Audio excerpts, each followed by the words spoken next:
নমস্কার, কচিপাতা art and craft school. তো আপনারা দেখতে পাচ্ছেন বন্ধুরা, দেখুন আমার কি সুন্দর ক্যাকটাস গাছ হয়েছে। ক্যাকটাস গাছগুলোতে আমি জল স্প্রে করছি। তো এই ক্যাকটাস গাছগুলি একটাও অরিজিনাল নয়, সবই স্টোন দিয়ে বানানো। তো চলুন আপনাদেরকে দেখাই কিভাবে আমি ক্যাকটাস পটগুলো বানিয়েছি। এই ক্যাকটাস পটগুলো বানাতে গেলে প্রথমে এরকম কিছু স্টোন আপনাকে সংগ্রহ করতে হবে, কিছু বড় এবং কিছু ছোটো টুকরো। এবং ক্যাকটাস বোল্ট আমি একটা নিয়েছি, প্লাস্টিক পট। এবং এই ক্যাকটাসগুলোকে একটা স্টোন থেকে একটা স্টোনে জোড়ার জন্য আপনাকে নিতে হবে এই আঠাটা। ডোয়াক্স দোকানে গেলে এই ধরনের আঠা আপনারা সহজেই পেয়ে যাবেন, ফেবিকুইক। এবং এই ক্যাকটাস বা স্টোনগুলোকে কালার করার জন্য আমি নিয়েছি ফেব্রিক। এই ফেব্রিক কালারের পরিবর্তে আপনারা চাইলে অয়েল রং বা তেল রং ব্যবহার করতে পারেন। তো দেখুন আমি কিভাবে এই বড় স্টোনটির সাথে একটি ছোট স্টোনকে আটকে রাখছি। তো প্রথমে ছোট স্টোনটি বড় স্টোনটা একটি নির্দিষ্ট জায়গায় সেটিং করতে হবে এবং তারই গোড়াতে আমি এই ফেবিকুইক বা এই আঠাটি দিয়ে দিয়েছি। তো এরকম প্রত্যেকটি স্টোনেই আমি একটার পর একটা বিভিন্ন সাইজ মতো স্টোনকে একদম যেভাবে আমরা ক্যাকটাস দেখে থাকি অভ্যস্ত, একটা গাছ থেকে আবার একটি গাছ জন্মায়। তো ক্যাকটাসের অ্যাকচুয়ালি কোনো পাতা হয় না, তো ওটাই ওদের পাতা এবং ওটাই গাছ। তো এইভাবেই আমি একটি ছোট বড় মাঝারি সাইজের স্টোন নিয়েছি এবং তার মধ্যে স্টোনগুলোকে একটি ছোট স্টোনের সাহায্যে একটি বড় স্টোনকে এই আঠার সাহায্যে আমি আটকে রাখছি। এবং যদি আটকে রাখতে অসুবিধা হয় বা কোনো সমস্যা হয়, বা আপনি যদি আঠা বেশি দিয়ে ফেলেন, তো আপনি একটু বালি ছড়িয়ে দেবেন ঠিক ওই ছোটো স্টোনের গোড়ায়। তো দেখবেন সঙ্গে সঙ্গে বড় স্টোনের সাথে ছোটো স্টোনটি জুড়ে যাবে। তো দেখুন এটি আমার 3 নম্বর ক্যাকটাস। তো এটিতে আমি 2টি স্টোন সেট করেছি। দেখুন আমি বোলটির মধ্যে সমস্ত স্টোনগুলোকে রাখার চেষ্টা করেছি। তো আপনারা চাইলে একটি ক্যাকটাস একটি স্পট ব্যবহার করতে পারেন, তো আরও সুন্দর লাগবে। তো আমি এবার এটাকে ফেব্রিক কালার করছি।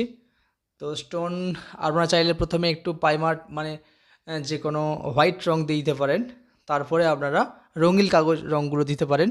তো এই রঙিন রঙগুলো দিলে সহজেই রঙটি ধরে নেবে। এবার ক্যাকটাসের বিভিন্ন রকমের রূপ বা স্টাইল থাকে, তো সেই রূপ বা স্টাইলগুলোকেই আমি এই প্রত্যেকটি স্টোনের মধ্যে করার চেষ্টা করছি। তো দেখুন বন্ধুরা, তো অবশ্যই আমাকে কমেন্ট করবেন কেমন হয়েছে ক্যাকটাস পট। একদম আজীবন পটে মধ্যে থাকবে এই ক্যাকটাসগুলো, কখনো নষ্ট হবে না, কখনো জলের প্রয়োজন হবে না। শুধু একটু পরিষ্কার পরিচ্ছন্ন রাখলেই আমরা এই ক্যাকটাস পটগুলি একদম জীবন্ত হয়ে থাকবে। তো এইভাবেই সমস্ত স্টোনগুলোকে আমি কালার করে দেব। এবং ক্যাকটাসের কিছু ফুল থাকে, তো ক্যাকটাস ফুল আমি অ্যাড করব এই প্রত্যেকটি দু একটি গাছের ওপরে। তো দেখুন আমি বিভিন্ন রকমের ডিজাইন করার চেষ্টা করছি। ক্যাকটাসের বিভিন্ন রকমের রূপ বা সৌন্দর্য থাকে, তো সেই জন্যই আমরা ক্যাকটাস সবাই বাড়িতে রাখার চেষ্টা করি।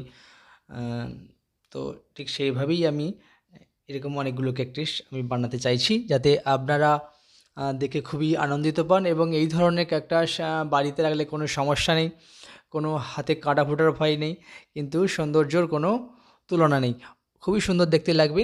আপনারা বিভিন্ন রকমের পটই ব্যবহার করতে পারেন, বিভিন্ন রকমের এই ধরনের পট বা পাত্র ইউজ করতে পারেন। তো আমি এই গাছগুলোকে এই পটে বসাবার জন্য কিছু স্যান্ড নিয়েছি। তো অনেক এই বালির না নিলে গাছগুলোকে আটকে রাখা যাবে না। তো আপনারা চাইলে ক্লে বা কাদাও ইউজ করতে পারেন। আরও রিয়েলিস্টিক করার জন্য আপনারা অবশ্যই কাদা বা মাটি ইউজ করতে পারেন। তো ওখানে ছোটো ছোটো আরও গাছের অঙ্কুরিত হলে, তো পাশে এরকম একটি গাছ স্টোন ক্যাকটাস থাকলে অবশ্যই এটা সুন্দর লাগবে। দেখুন তো আমি প্রত্যেকটি বোলের মধ্যে আমি বালি নিয়েছি, সে বালির মধ্যেই চেপে চেপে রাখার চেষ্টা করছি। তো দেখুন কেমন হয়েছে অবশ্যই জানাবেন। ক্যাকটাস আমাদের প্রত্যেকেরই খুবই শখের এবং খুবই সৌন্দর্যের। তাই ক্যাকটাসের যে বিভিন্ন রূপ এত সুন্দর লাগে, তো আমরা সবাই বাড়িতে রাখার চেষ্টা করি।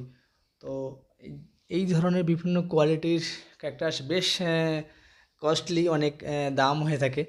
তো আমরা যারা আর্টিস্ট তারা যদি চাইলেই এই ধরনের অরিজিনাল ক্যাকটাস বানাতেই পারি বিভিন্ন বড় ও রাউন্ড গোল শেপের যে ক্যাকটাসগুলো হয়ে থাকে। তো বিভিন্ন স্টোন আপনারা সংগ্রহ করবেন আর তার মধ্যে এরকম একটা ফাইমার দিয়ে কালারগুলো করার চেষ্টা করবেন, একদম রিয়েলিস্টিক হয়ে উঠবে। তো যারা আমার এই চ্যানেলে একদমই নতুন, অবশ্যই আমার এই চ্যানেলটিকে সাবস্ক্রাইব করবেন এবং কমেন্ট কিছু শেয়ার করবেন, আমি খুবই আনন্দিত হব। এবং তো দেখুন আমার পুরো কমপ্লিট হয়ে গেছে। তো ক্যাকটাস স্পট কেমন লাগছে তো আপনারা জানাবেন। আর এইভাবেই আমরা আমাদের বাড়ির ছাদ বা বারান্দা ভরিয়ে ফেলতে পারি এরকম ক্যাকটাস স্পট দিয়ে। চলুন, যারা আমার এই ভিডিওটা এতক্ষণ ধরে দেখলেন শেষ পর্যন্ত, তাদেরকে অসংখ্য অসংখ্য ধন্যবাদ।